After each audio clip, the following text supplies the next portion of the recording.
Salut à tous et bienvenue dans cette vidéo un petit peu personnelle où je vais vous donner toutes mes impopulaires opinions sur les séries de l'univers Marvel, tout univers Marvel confondu. Je vais vous donner 4 impopulaires opinions et pour couronner le tout, je vais vous donner mon top 20 de toutes les séries Marvel depuis le début. Cette vidéo a pour but de vous donner mes avis impopulaires. Quand je dis impopulaire, ça veut dire que vous ne serez pas totalement d'accord avec moi. Pour couronner le tout et éviter toutes les dérapages, écrivez-moi vos impopulaires opinions dans les commentaires. Cette vidéo se concerne uniquement les séries. Il y aura des vidéos prochainement où je vous parlerai des films, des personnages, des méchants et etc.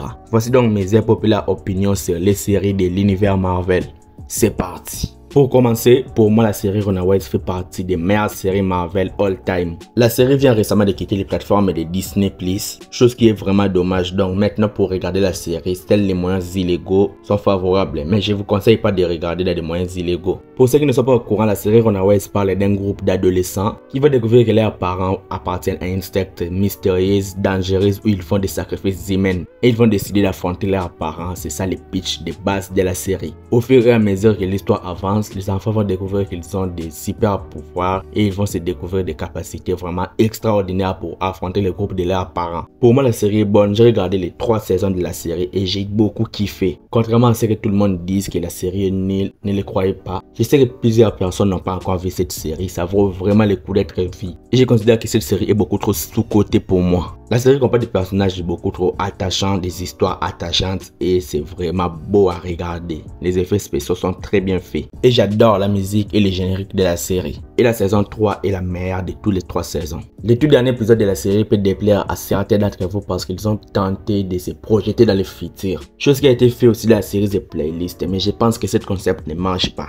Mais la série en globalité c'est très bon. La série vaut vraiment le coup d'être regardée, c'est sous-côté pour moi. Et je pense que plusieurs personnes ne sont même pas au courant de l'existence de cette série, ce qui est vraiment dommage. La série Runaways est pour moi l'une des meilleures séries de l'univers Marvel confondu. Si vous n'avez pas encore vu, allez regarder, ça vaut vraiment le coup, vous ne serez pas déçus. Et deuxièmement, il faut savoir que pour moi, la série Marvel, les agents de Shield est la meilleure série Marvel, tout Marvel confondu. Meilleure série Marvel de tous les temps. Pour ceux qui ne sont pas au courant, la série Marvel, les agents de Shield, c'est une série qui compte 7 saisons. Donc chacun d'entre eux comprend 22 épisodes. Et chaque épisode de la série, les agents de Shield dure exactement 41 minutes. Je vous assure, la série Les Agents de Shield est une série très addictive, ça rend beaucoup trop accro quand on les regarde. La série est magnifique, le style est bien rythmé, il y a des effets spéciaux comme tous les films Marvel. La série a une histoire beaucoup plus vaste que les autres séries de l'univers Marvel. Ça concerne beaucoup de personnages, il y a beaucoup de personnages attachants. L'équipe de Shield est excellente, les personnages sont très attachants. Je vous assure, vous allez adorer. Pour ceux qui ne sont pas au courant, la série Les Agents de Shield prend place après la bataille de New York entre les Avengers contre les Chitauri et Loki. La série commence par là et après ça, il y aura différentes histoires très intéressantes à suivre. La série prend place entre les événements des films du MCU et certains événements des films du MCU ont impacté considérablement la série. C'est vraiment connecté avec les MCU.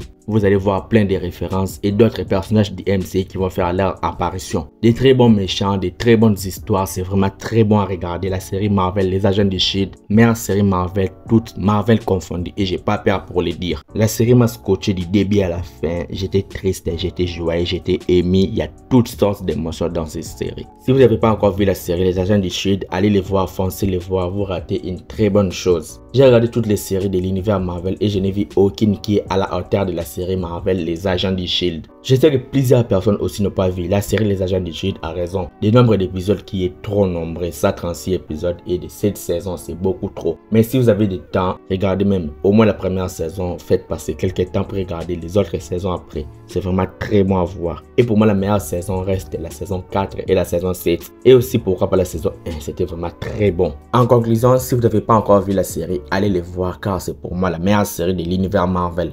Pour moi, la saison 1 de la série Jessica Jones dépasse toutes les séries sur Netflix. Que ce soit Punisher, que ce soit Daredevil, etc. Quand je parle de Jessica Jones dans cette vidéo, je ne parle pas de toutes les 3 saisons. Je parle uniquement de la première. Parce que la première saison était vraiment incroyable et j'étais scotché du début à la fin. Et le personnage le plus intéressant de cette saison, c'était Kilgrave. Un méchant qui est capable d'imposer à tout le monde sa volonté. S'il dit un mot dans sa bouche, tu es obligé de le faire. S'il te dit de tuer ta mère, tu vas tuer ta mère. S'il te dit de te suicider, tu vas te suicider. Tout ce qu'il va dire dans sa bouche à ton égard, tu vas le faire. Un méchant comme ça, c'était vraiment très beau à voir. J'étais excité à voir cette méchant et je l'ai vu, je n'étais pas déçu. J'étais très joyeux. La série m'a scotché et c'est l'une des meilleures séries. Juste la première saison, je parle pas de la suite, car la suite c'était vraiment pas très cool. La saison 1 de Jessica Jones, c'était un petit peu de l'enquête, du mystère, etc. C'était très bon à voir. Il y avait des personnages attachants que Marvel a gâchés après. Il y avait des méchants, des histoires attachantes, intéressantes qu'ils ont décidé de gâcher dans les saisons après. Dans la première saison de Jessica Jones, c'était très bien, c'était attachant. Si vous n'avez pas encore vu la série Jessica Jones, je ne vous conseille que la première saison. Si vous voulez être déçu, continuez la suite. Mais juste la première saison, c'est très cool à voir. Vous serez archi content d'avoir vu cette série. C'est très bon à voir. Surtout,